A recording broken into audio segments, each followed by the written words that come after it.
कालक्रम धर्म का पतन कैसे हुआ और कब हुआ, और इसका उत्थान पुनर्स्थापन कैसे हो? दो क्षत्रिय राजकुमारों ने अपने दायित्व का वहन न करके विरक्ति का अभिनय किया। उसके फलस्वरूप सनातन धर्म का ह्रास होने लगा। ये कौन सा प्रांत है? उत्तर प्रदेश। एक बिहार प्रांत है। आजकल महावीर जी हुए, जैन हो गए। एक कोई नेपाल देश है, कोई मैं बोल रहा हूँ जानबूझ के। वहाँ गौतम बुद्ध हुए। दो राजकुमारों ने, क्षत्रियों ने छात्र धर्म का पालन न करके विमुक्ता का परिचय दिया विरक्ति के नाम पर। तब से छात्र धर्म का अपकर्ष हुआ। छात्र क्षतिग्रस्त होने से समाज को बचावे, ब्राह्मणों को बचावे, उसको क्षत्रिय कहते। निरुक्ति यह है। बस उसके बाद पतन होने लग गया। एक मैं संकेत करता हूँ, किसी भी व्यक्ति या वर्ग के पतन का मूल स्वरूप क्या है? मैं शंकराचार्य के पद पर प्रतिष्ठित हूँ। अगर इस पद का उपभोक्ता बन जाऊं और दायित्व का निर्वाह न करूं, बस यही पतन होगा।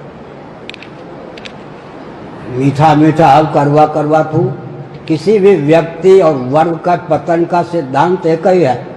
जब कोई व्यक्ति या वर्ग पद का उपयोग उपभोग धनमान के लिए तो करता है, दायित्व निर्वाह के लिए नहीं करता, पतन हो जाता। साधु वेश का उपयोग धनमान के लिए करें और डट के भगवान का भजन न करें तो पतन हो जाएगा। जब कालक्रम से, काल तो विचित्र होता ही है, कालक्रम से, क्योंकि अर्जुन को उपदेश दिया भगवान ने, 3 अध्याय की बात है गीता। फिर क्या कहा? योगो नष्ट परम तप।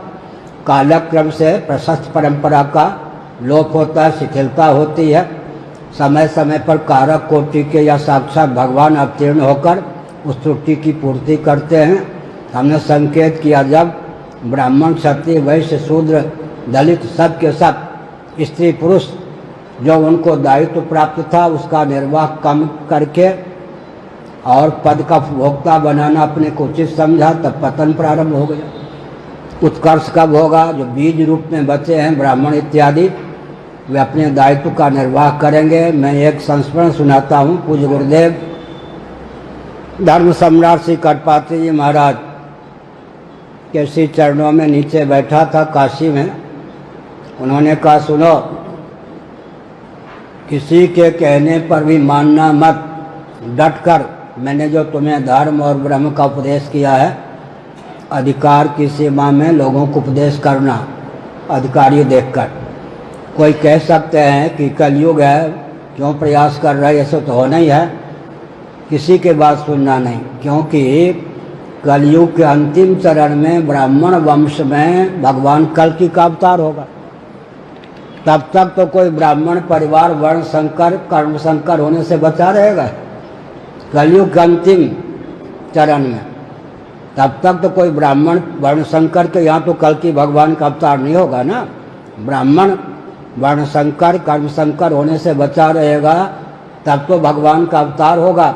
इसलिए कलिकाल में भी बीज की रक्षा भगवान को अभीष्ट है। तदर्थ प्रयास करते रहना। और